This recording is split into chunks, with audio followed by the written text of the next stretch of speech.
Hey everyone, Technomentary here. In today's video, I'm going to show you how to take a live photo on your iPhone on the latest iOS version. So let's get started.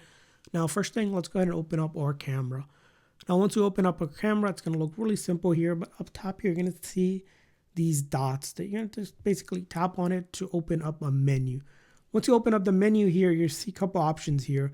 Live is an option that's selected right here. By default, it might be turned off or on for you. Currently, if you see a line through it, that means live is off. If you want the live, you're going to go ahead and tap on it and it'll turn on the live feature.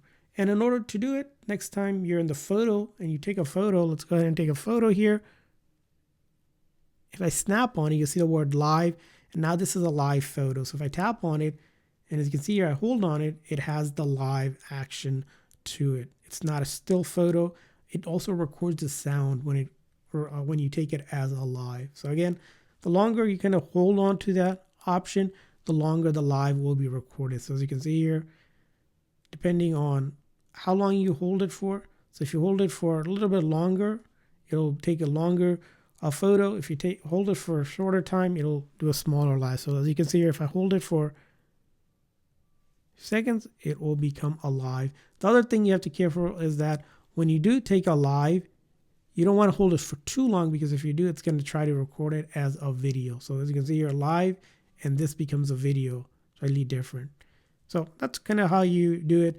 And if you ever want to turn off the live, you would just do the same exact method here and then tap on it to turn off live. So that's how you do it. I hope this video was helpful. So please consider the like and subscribe button for more tips and tricks. We'll see you guys next time.